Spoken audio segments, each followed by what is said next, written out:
Hey there, welcome to episode number one of Snubbed. This is going to be extra episodes after I finish a year's worth of Oscar movies. And I'm going to watch and review some movies that were considered snubbed at the time of that Oscars. So, this is something I'm recording this on September 19th, 2024. And at this point, I've already watched 46 movies. Now, when you're hearing this, there will have only been, I think, three put out. Because what I'm going to do is after I finish a year of Oscar movies, after I always save the best picture winner for last. So whichever one won, then later that week, I'll publish an episode of Snubbed. In some years, I've got everything planned out. In some years, there's multiple movies that were considered snubbed. And if it was a movie that I was interested in, I added it to my snubbed list. So we'll see how it goes. But this was something that just came to me after, a year and a half of watching these movies and recording these podcasts, not having published anything yet. I've been saving up to get a bunch in the bank in case, there's times where I'm not able to watch any. And that way I don't get too far behind. But this was an idea that just came to me recently. So I've got to go back and watch some of these older snubbed movies to catch up a little bit. So this one was called Sunrise, A Song of Two Humans, also known as just Sunrise. It is a 1927 Americanized synchronized sound romantic drama directed by German director F.W. Murnau in his American film debut, starring George O'Brien, Janet Gaynor, and Margaret Livingston. And this was bananas. So first of all, this one, the winner, which you would have already heard of this Academy Award ceremony for 1927 to 28, was Wings. And in the very first ceremony, they had two sort of Best Picture winners. There was Wings, which took home what at the time was called Outstanding Picture. And then there was Sunrise, which won the Academy Award for Unique and Artistic Picture at the first Academy Awards. That was the only time they had that award. Janet Gaynor also won for Best Actress. And I got to say, this was a better movie than Wings. Now, Wings was part of the problem I had with Wings was it was super long, 2 hours and 24 minutes. And the version that I watched also on Tubi, I watched this one on Tubi as well. The music for it was just some soundtrack that they put in, and it was a piece of music, a piece that they just kept repeating over and over and over again. At a certain point, I had to mute it, which you probably heard me talk about in the last episode. So I won't go over it all again. All the things I disliked about Wings, but it was fine. It was a good movie, Wings was, and it was a little more epic than this one, I think. But this one was a little more fun. It was crazy.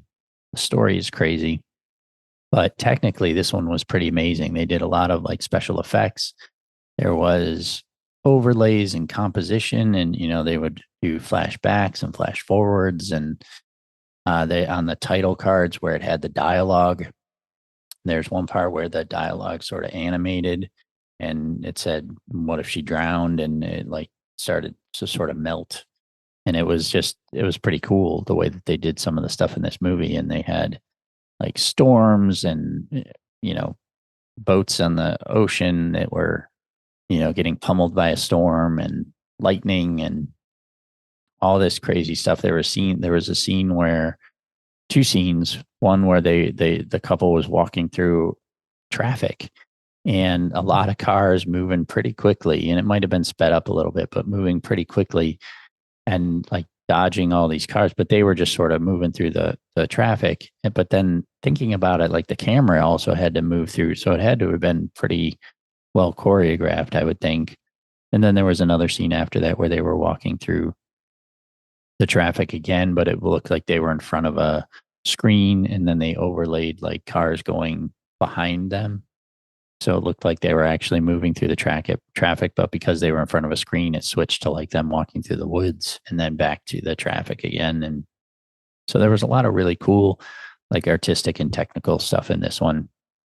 And my thought is that maybe they couldn't decide between this and Wings, so they created this unique and artistic picture award to give it to this one.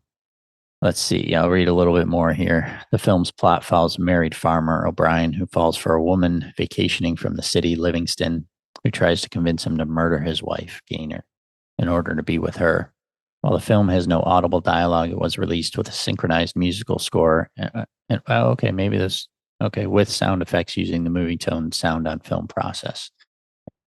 So there was a moment, like the moment when they were walking through the crowd, when they did like the front projection screen, they, when it stopped, like they stopped traffic and you heard people honking and yelling and stuff. And I was like, oh, that was kind of surprising. Yeah. So there was some sound in it, and the score was pretty good. And I thought maybe it was something that was added after, but I guess it wasn't. So that's interesting as well. Murnau chose to use the then new Fox Movie Tone sound on film system, making Sunrise one of the first feature films with a synchronized musical score and sound effects track.